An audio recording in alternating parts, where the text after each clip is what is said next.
নমস্কার বন্ধুরা, আমি ডক্টর দীপঙ্কর ভট্টাচার্য, ইউটিউবে চিকিৎসা বিধান চ্যানেলে আপনাদের স্বাগত। আজ যে বিষয়টা নিয়ে আমি আলোচনা করতে চলেছি সেটা হচ্ছে কাশি, ইংরেজিতে যাকে বলে কাফ।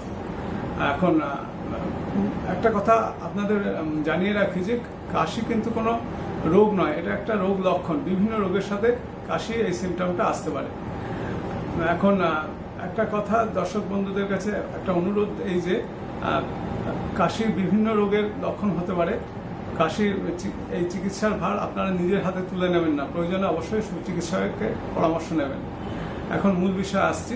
এখন কাশি বিভিন্ন রোগের সাথে আসতে পারে, যেমনি এমনিতে সর্দি কাশি হলো, তাছাড়া জ্বরের সাথে কাশি আসতে পারে, নিউমোনিয়া, ব্রঙ্কোনিউমোনিয়া, ব্রঙ্কাইটিস, তাছাড়া টিউবারকুলোসিস, টনসিলাইটিস, ফ্যারেঞ্জাইটিস, ল্যারেঞ্জাইটিস, এবং সম্প্রতি দেখা যাচ্ছে যে করোনার সাথেও কাশি খুব আসছে। সুতরাং কাশি হচ্ছে বিভিন্ন রোগের লক্ষণ। এখন কাশির ক্ষেত্রে দেখা যায় যে ঠান্ডায় অবস্থান করা, মানে এসি বা এই ধরনের এতে থাকা, ঠান্ডা লাগানো, ঠান্ডা জল খাওয়া, বৃষ্টিতে ভেজা, এগুলো কাশিকে আরো বাড়িয়ে দেয়। এক্ষেত্রে দেখা যায় যে কাশির ক্ষেত্রে যদি দেখা যায় যে একটু গরম বস্ত্র পরা যায়, তাছাড়া যদি দেখা যায় যে গরম জল পান করা হয়, এছাড়া গার্গল করা যায়, যদি গরম জলের ভেপার না যায়, সেসব ক্ষেত্রে কাশি কিছুটা কমে। এখন চিকিৎসার ক্ষেত্রে আসছি। চিকিৎসার ক্ষেত্রে প্রথমে হচ্ছে হোমিওপ্যাথি চিকিৎসা। হোমিওপ্যাথি চিকিৎসার ক্ষেত্রে প্রথমে যে ওষুধটার কথা আমি বলছি সেটা হচ্ছে বেলেডানা।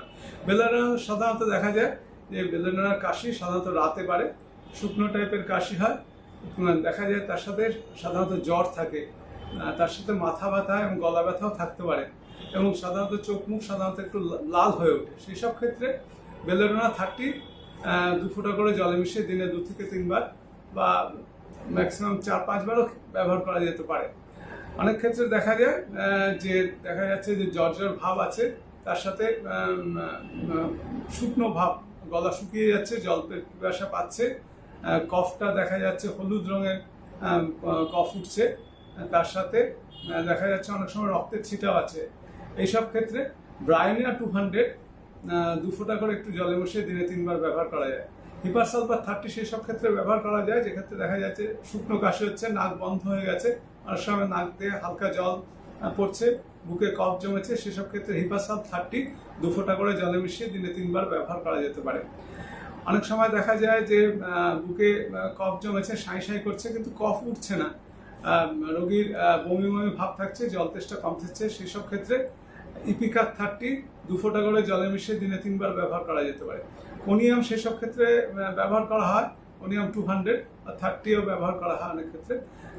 যেক্ষেত্রে দেখা যায় যে হঠাৎ দমকা কাশি আসছে, কাশি সাধারণত দিনের বেলা কিছুই থাকছে না, কিন্তু রাত্রি হলে বিশেষ করে শুলে কাশি এসে উপস্থিত হচ্ছে, সেসব ক্ষেত্রে কোনিয়াম 200 2 ফোঁটা করে জলে মিশিয়ে দিনে 3 বার ব্যবহার করা যেতে পারে।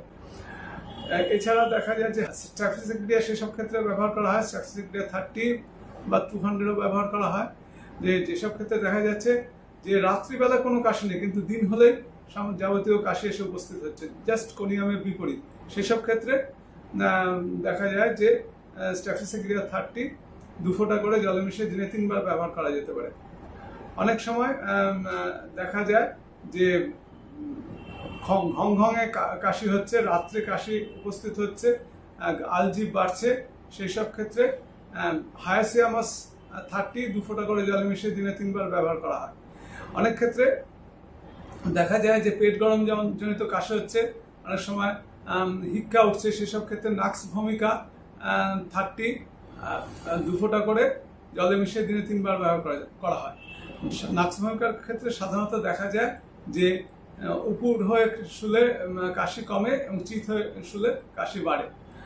এছাড়াও দেখা যাচ্ছে কাশতে কাশতে গলা ভেঙে যাচ্ছে, স্বর ভঙ্গ হচ্ছে, সেসব ক্ষেত্রে কস্টিকাম 200 2 ফোঁটা করে জলে মিশিয়ে দিনে 3 বার ব্যবহার করা যায়। রিউমেক্স 30 সেসব ক্ষেত্রে ব্যবহার করা যায়, যেক্ষেত্রে দেখা যাচ্ছে গলা খুসখুস করছে বা খুব খুব করে অনবরত কাশি হচ্ছে, সেসব ক্ষেত্রে রিউমেক্স 30 2 ফোঁটা করে জলে মিশিয়ে দিনে 3 বার ব্যবহার করা যেতে পারে। এছাড়া ডালকামারা সাধারণত বর্ষাকালে ব্যবহার হয়, বর্ষাকালে বৃষ্টিতে ভিজে কাশি হলে ডালকামারা 30 2 ফোঁটা করে জলে মিশিয়ে দিনে 3 বার ব্যবহার করা যায়। ক্যালিবাইক্রম 200 সেসব ক্ষেত্রে ব্যবহার করা যায়, যেখানে ফ্যারেঞ্জাইটিস জনিত কারণে বা দেখা যায় যে সর্দি কাশি হয়েছে, কাশি বেশ রাত্রে বাড়ছে। তাছাড়া দেখা যাচ্ছে যে কফটা যে হচ্ছে সেটা একটা সরু সুতোর মতো বা তারের মতো কফটা বেরোচ্ছে। সেসব ক্ষেত্রে ক্যালিবাইক্রম 200 2 ফোঁটা করে জলে মিশিয়ে দিনে 3 বার ব্যবহার করা যেতে পারে।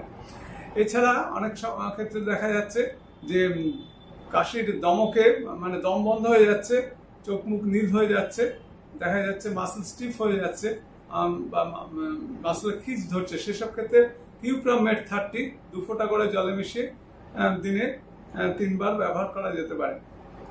এছাড়া অ্যান্টিমটার্ট সেসব ক্ষেত্রে ব্যবহার করা যায়। যেসব ক্ষেত্রে দেখা যায় যে বুকে কফ জমেছে, নাক বন্ধ হয়ে আছে, তাছাড়া বুকে ঘর ঘর করছে, সেসব ক্ষেত্রে অ্যান্টিমটার্ট 30 2 ফোঁটা করে জলে মিশিয়ে দিনে 3 বার ব্যবহার করা যেতে পারে। বাচ্চাদের ক্ষেত্রে দেখা যায় যে ক্যালিমুর 6X একটা খুব ভালো ওষুধ।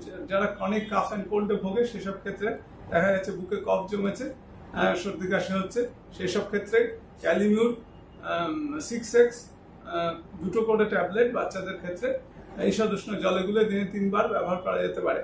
এছাড়া বড়দের ক্ষেত্রে দেখা যায় 4টে করে ট্যাবলেট ঈষৎ উষ্ণ জলে গুলে ব্যবহার করা যেতে পারে। এছাড়া দেখা যায় বাচ্চাদের ক্ষেত্রে অনেক সময় সম্মুকাস 30 2 ফোঁটা করে জলে মিশিয়ে দিনে 3 বার ব্যবহার করলেও কাশির ক্ষেত্রে উপকার হয়। মাদার টিনচারের ক্ষেত্রে দেখা যায় যে বাসক যাকে বলে, মানে জাস্টিসিয়া আঢাটোডা বা আঢাটোডা বাসকা, সেই বাসক 10 ফোঁটা জলে মিশিয়ে খেলে কাশির ক্ষেত্রে বেশ উপকার হয়। এছাড়া তুলসী, যেটাকে যার সায়েন্টিফিক নাম বা ইংলিশ নাম অসিমাম স্যাংটাম, সেই সব তুলসীও 10 ফোঁটা করে জলে মিশিয়ে দিনে 3 বার ব্যবহার করলে বেশ ভালো উপকার হয়। মোটামুটি আমি হোমিওপ্যাথি চিকিৎসার ক্ষেত্রে বললাম, এবার আমি আয়ুর্বেদ বা ভেষজ চিকিৎসার ক্ষেত্রে বলছি। ভেষজ চিকিৎসার ক্ষেত্রে বাসক একটা খুব ভালো ওষুধ। বাসকের রস 2 চামচ, পাতার রস 2 চামচ করে একটু গরম করে দিনে 3 বার করে খেলে বেশ কাশির ক্ষেত্রে উপকার হয়। এছাড়া তুলসী পাতা একটু মধুর সাথে মিশিয়ে 2 চামচ করে খেলে বেশ কাশির ক্ষেত্রে উপকার হয়। তুলসীর ক্ষেত্রে আরেক রকম তুলসী আছে, সেটা হচ্ছে রাম তুলসী। সেটা এমনি তুলসীর চেয়েও আরো বেশি উপযোগী। রাম তুলসীর পাতার রস 2 চামচ করে খেলে, মধুর সাথে মিশিয়ে খেলে বা এমনি খেলেও দেখা যায় যে কাশির ক্ষেত্রে বেশ উপকার হয়। যষ্টি মধু যাকে বলে, সেই যষ্টি মধু চুষে চুষে খেলে কাশির ক্ষেত্রে বেশ উপকারে আসে। এছাড়া দেখা যায় যে বেথো শাক, সেই বেথো শাক যদি ঘোলের সাথে মিশিয়ে খাওয়া যায় 1 চামচ করে, তাহলে হিক্কা কাশি, যে মানে হিক্কাফ যাকে বলে, সেই তার ক্ষেত্রে বেশ ভালো কাজে দেয়। অনেক ক্ষেত্রে দেখা যায় যে ফুসফুসে কাশি হচ্ছে, সেই সব ফুসফুসে কাশির ক্ষেত্রে গুলঞ্চের রস একটু মধুর সাথে মিশিয়ে 1 চামচ থেকে 2 চামচ দিনে 2-3 বার খেলে গুলঞ্চের রসের বেশ ভালো কাজ দেয়। এছাড়া দেখা যায় যে পেট গরম জনিত কাশি হচ্ছে, সেখানে কুলত্থ কলাই 10 গ্রাম মতো 3 কাপ জলে ভিজিয়ে সেটাকে সিদ্ধ করে 1 কাপে নামিয়ে এনে ছেঁকে দিনে 2 বার করে খেলে পেট গরমের কাশি সেসব ক্ষেত্রে ভালো কাজ দেয়। এছাড়া দেখা যায় যে খেজুর বলা হয় পিণ্ড খেজুর, সেই খেজুর সাধারণত 5-6টা খেজুর রাত্রে গরম জলে ভিজিয়ে রাখতে হবে। সকালে সেটাকে চটকে যদি সেই রসটা খাওয়া যায়, তাহলে দেখা যায় ফুসফুসে কাশির ক্ষেত্রে ভালো কাজে আসে। এটা মোটামুটি আমি ভেষজ চিকিৎসার ক্ষেত্রে বললাম। এখন আমি আসন, মুদ্রা, প্রাণায়াম এসবের ক্ষেত্রে আসছি। প্রাণায়ামের ক্ষেত্রে সহজ এবং ভ্রমণ প্রাণায়াম বেশ উপযোগী। তাছাড়া দেখা যায় সহজ বস্ত্রক্রিয়া, অগ্নিশাট ধৌতিক কাশির ক্ষেত্রে খুব ভালো কাজে লাগে। এছাড়া দেখা যায় যে আসনের ক্ষেত্রে শয়ন পশ্চিমোত্তাসন এবং শীর্ষাসন দেখা যায় যে কাশির ক্ষেত্রে খুব উপকারে আসে। কারণ মুদ্রার ক্ষেত্রে 2টো মুদ্রা বলছি যেটা দেখা যায় যে কাশির ক্ষেত্রে বেশ উপকারে আসে। প্রথমটা হচ্ছে সূর্য মুদ্রা। সূর্য মুদ্রা আমি দেখাচ্ছি। সূর্য মুদ্রায় অনামিকার ওপর বৃদ্ধাঙ্গুলি চাপ দিতে হবে। এটা সাধারণত এইরকম ভাবে রাখতে হবে, আমাদের মানে যে থাইয়ের ওপর এটা হাত দুটোকে রাখা যেতে পারে। এই সূর্য মুদ্রা 5 থেকে 15 মিনিট অভ্যাস করতে হয় মেরুদণ্ড সোজা রেখে। সেটা পদ্মাসনে বা সুখাসনে বা এমনিতে চেয়ারেও বসা করা যায়, পায়ের তলায় কোনো একটা আসন যেন থাকে। এই সূর্য মুদ্রা করলে দেখা যায় যে দেহের তাপমাত্রা বাড়ে, তাছাড়া দেখা যায় পাচন ক্রিয়া খুব ভালো হয়, তার সাথে দেখা যায় আমাদের আলস্য দূর হয়, তাছাড়া সর্দি কাশি জনিত যে সমস্যা সেগুলো দূর হয়, তাছাড়া diabetes, hypertension, cholesterol, high cholesterol এসবের ক্ষেত্রে খুব ভালো কাজে দেয়। এখন আরেকটি মুদ্রার কথা বলছি, সেটা খুব উপযোগী, সেটা হচ্ছে লিঙ্গ মুদ্রা। লিঙ্গ মুদ্রা আমি দেখাচ্ছি। লিঙ্গ মুদ্রা এখানে ডান হাতের মধ্যে বাঁ হাত এবং বাঁ হাতের মধ্যে ডান হাত চালনা করা, আঙ্গুলগুলো চালনা করা হচ্ছে। এখানে বাঁ হাতের বুড়ো আঙ্গুলটা সোজা থাকছে এবং ডান হাতের বুড়ো আঙ্গুল এবং তর্জনী দিয়ে সেটাকে ঘিরে দেওয়া হচ্ছে। এটা জোরে চাপ দিয়ে 2-3 মিনিট থাকতে হবে। এই লিঙ্গ মুদ্রা অভ্যাস করলে দেহের তাপমাত্রা বাড়ে, সর্দি কাশি হাঁপানি ইত্যাদি জনিত সমস্যা, নাক বন্ধ হওয়া, নাক দিয়ে জল পড়া এইসবও কমে। তাছাড়াও দেখা যাচ্ছে যে এটা লো ব্লাড প্রেশার ক্ষেত্রে খুব উপকারী, লো ব্লাড প্রেশারকে নর্মাল করতে সাহায্য করে। এখন মুদ্রার কথা আমি বললাম, এবার আমি আসছি আকুপ্রেশারের কথা।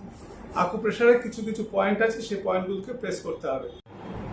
আকুপ্রেশারের ক্ষেত্রে যেসব প্রেশার পয়েন্টগুলোকে প্রেস করতে হয় আমি সেগুলো দেখাচ্ছি। 1 নম্বর হচ্ছে মস্তিষ্ক।